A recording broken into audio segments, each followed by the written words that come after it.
2.5 Vector Algebra, Addition and Subtraction of Vectors, Part 1. In this topic, we will learn about the basic differences between vector algebra and scalar algebra. Now the question is, what is vector algebra? And the answer is the branch of mathematics which deals with the addition, subtraction, and multiplication, etc. of vectors is called vector algebra. In scalar algebra, we could add any number with any number.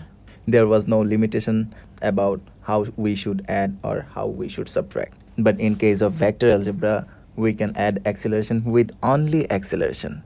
We can add velocity with only velocity. We cannot add acceleration with velocity. We cannot do that in case of vector algebra. They should be of the same kind. Without same kind, in vector algebra, we cannot add two or more than two vectors. Now, the sum of two scalar quantities depend on magnitude. Only we add the magnitude in case of scalar quantities. But in case of vector quantities, the sum depends on the magnitude of the vectors, direction of the vectors, and the angle between the vectors. These three things. But in case of scalar quantities, the value depended only on the magnitude. Now, we know distance is a scalar quantity and displacement is a vector quantity. Now, with an example, we will show the difference between distance and displacement. Suppose this point is your home. You travel to your school traveling 50 meters, and after doing your school, you travel to a shopping center which is 30 meters away from your school.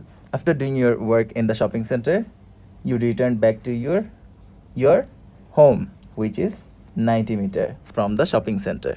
Now, in this case, if we discuss about the scalar quantity, which is distance, the total distance you traveled is home to school, which is 50 meters, school to shopping center, which is 30 meters, and shopping center to home, which is 90 meters. The total distance you traveled is 170 meters. But in case of the vector quantity, which is displacement depends on the initial position that you started and on the last point that you traveled. In this case, your initial point is your home and the final point that you traveled to is your home. So in this case, we can say that your total displacement is 0 meter because your initial point and the point that you traveled to, that is your terminal point, is the same. So your total displacement will be 0. But if we calculate individually, that is from home to school, your displacement is 50 meter. From school to shopping center, your displacement is 30 meter. And from shopping center to your home, your displacement is 90 meter.